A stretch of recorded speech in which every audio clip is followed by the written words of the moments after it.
আমাদের মস্তিষ্ক আমাদের শরীরের সবথেকে রহস্যময় একটি অঙ্গ।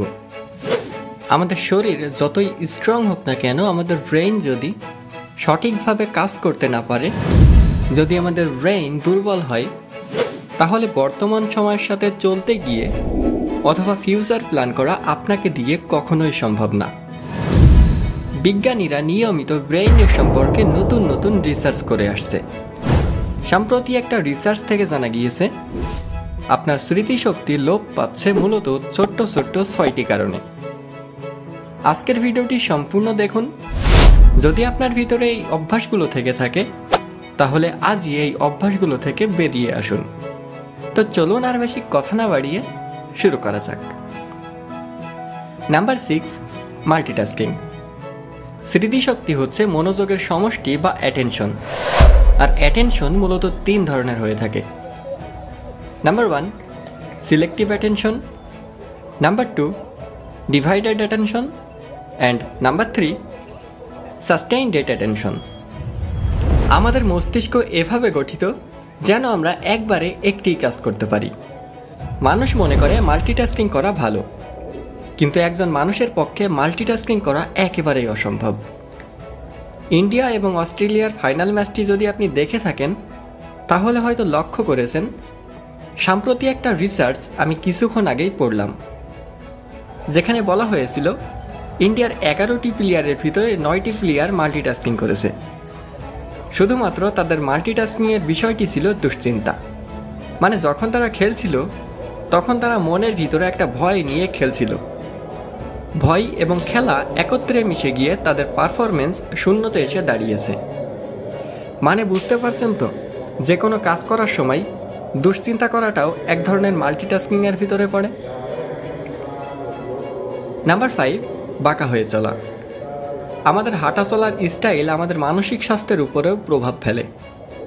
সম্প্রতি আরও একটি রিসার্চ থেকে জানা গিয়েছে, এছাড়াও যাদের হাঁটা চলার অভ্যাস সোজা না, সেই ব্যক্তিরা অন্যদের তুলনায় খিটখিটে স্বভাবের হয়ে থাকে।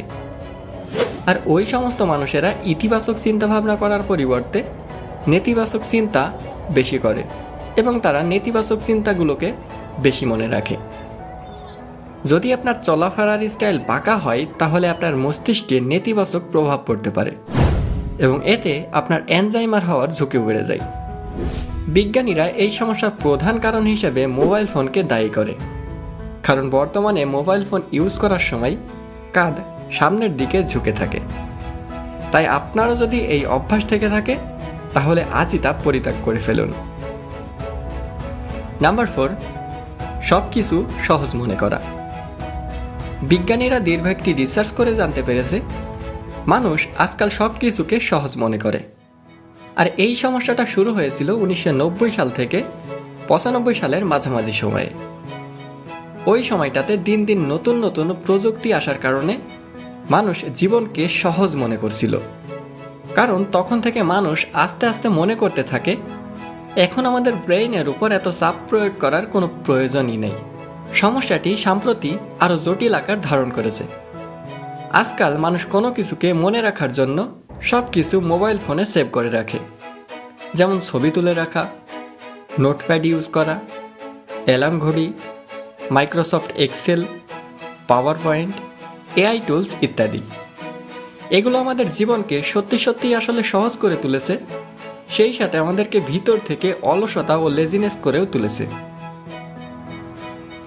নাম্বার 3, সব কিছুর ছবি তুলে রাখা। আমাদের জীবনের প্রতি মুহূর্তের ছবি তোলা আমাদের মস্তিষ্কের বিশেষ ঘটনা মনে রাখার ক্ষমতাকে নষ্ট করে দেয়।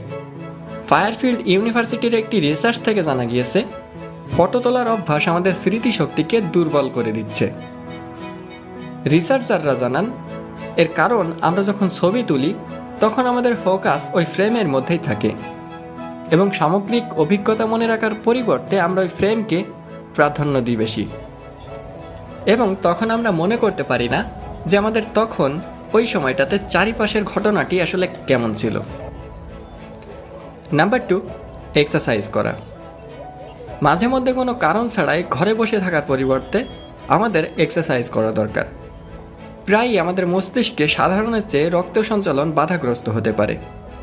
বিজ্ঞানীরা জানায়, যারা ঘরে বসে থাকে বিশেষ করে যারা স্টুডেন্ট তাদের সপ্তাহে অন্তত 2 থেকে 3 দিন এক্সারসাইজ করা ভালো।